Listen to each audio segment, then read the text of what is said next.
How can people actually watch this stuff? How can you watch such a series full of tropes, man? Luckily I am a manga reader. I can't understand how people actually enjoy this. Manga is so superior to this normie trash stuff, man. Why did I even try watching that stuff? I knew it was gonna be trash. I'm disappointed in myself being a manga reader. Luckily I got still this great collection to enjoy. This one is gonna be a great read. I Am a Hero. I wonder what this is gonna be about.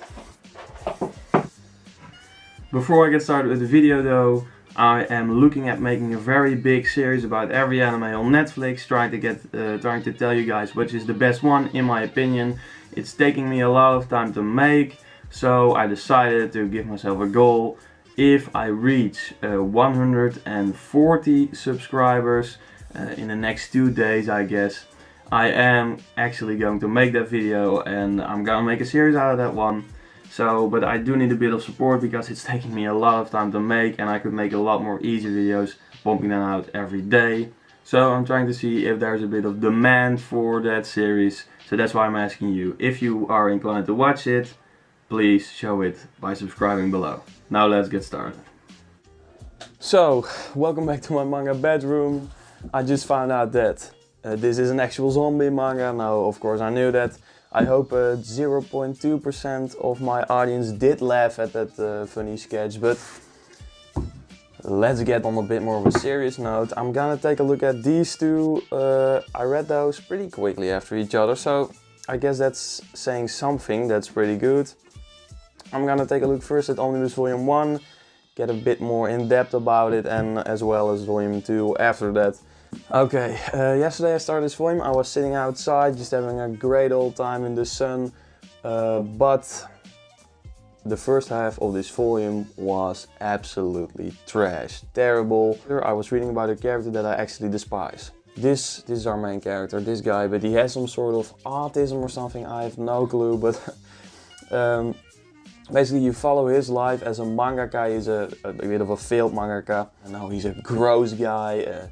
He doesn't understand human emotion. He's just, I don't know, it made me feel like uncomfortable like millions of times. I thought, bro, I was almost about to quit this, get back to One Piece because I couldn't basically get through this first volume. But I did. I made it to the halfway point, and literally at the halfway point of the book, zombies start coming in, and that's when the series gets pretty great. This guy was literally so unlikable to me through the entirety of the first half of this volume, but in the second half something did really change, because how he is as a person then becomes a lot more, I don't know, likable, because he's just really naive.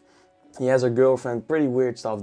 First, I would almost advise you to skip this, but it's important to know about his character, so you gotta read it. But do have some color pages in this one. But what happens is he's going to his girlfriend after the outbreak is getting set up as well, with the news and stuff. They are already talking about something strange. His girlfriend got the coronavirus, guys. I probably shouldn't even be joking about that, but alright, I made it, so I'm gonna leave it in. So he finds his girlfriend sick and all. That's basically the first zombie we do see. He doesn't have a clue. This guy doesn't have a clue. I guess they don't have The Walking Dead in I Am a Hero in that universe, because nobody actually has a clue. He doesn't. He asks if she is drunk. Obviously she isn't. The girlfriend actually knew about this somehow. Pretty convenient again, like some Dragon Ball Z convenience out here. But she basically took out her tooth before she got extremely sick, so that when he would come, when she bit him, the tooth wouldn't sink into his flesh and he wouldn't get infected. So that's basically what she did. Pretty nice of her, pretty considerate of her, but I have no clue how she knew. But he then of course has to flee, and then this stuff gets great, because our main character has something that in Japan the gun laws are very strict. Japan is no taxes. You gotta have a license. It's basically the same as in my country. You gotta have a license. You gotta come like once in half a year to check on you if you're still alright with it. But he has a gun. He has that license. It's also pretty unbelievable for me because he needs a bit more attention. This guy has clearly, there's something wrong with him. Not in a bad way, he can't do anything about it of course, but I think it's strange that he obtained that license, because mostly if you have that in your medical document, they are not gonna give you that license, but he got it regardless. But then he tries to flee the city. First he gets on a train, and there are some zombies in that train. That's already, I know man, it's pretty gross, but people don't know. Yeah, I hope really that this is focusing, but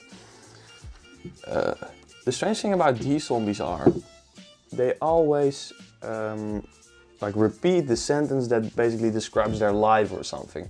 They always talk a bit about something really important in their life, and that's of course pretty unique, I guess. Like mostly it aren't some Minecraft zombies, bruh, that's not what these are.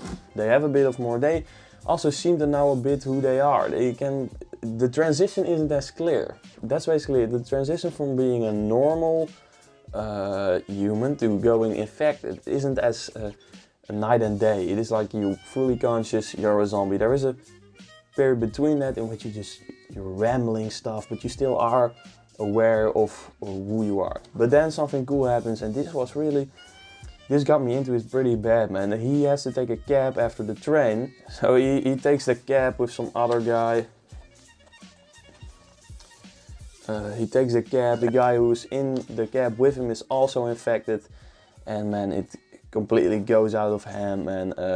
That gave me a very realistic feeling, I would say, because like imagine being in a car with someone, in a cab especially, because you can't open the doors yourself. The driver has to open the doors for you. So you're basically stuck with someone who you know has been bitten and is in the transition stage. But then comes in why his character does work. So, the taxi driver is infected as well. The car crashes, goes up in flames, and then it happens.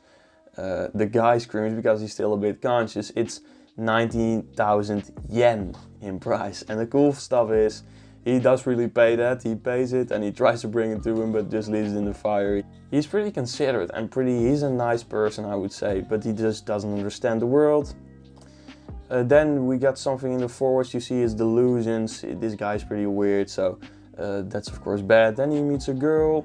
That girl is there with school, everyone gets infected and they're in the trees. It's basically a bit of a tropey. Just a normal, how you would expect this on the manga to go. I'm not going to spoil it entirely. But these two are cool, man. Like the first half of Volume 1, you gotta get through that. I'm happy they omnibus this, because if this was one single volume, that Volume 1, and I read it, I would have dropped it in an instant. I would have dropped it like this, I swear. But the character does become likable, luckily. This is great. I'm really enjoying it so far. There's a lot of suspense.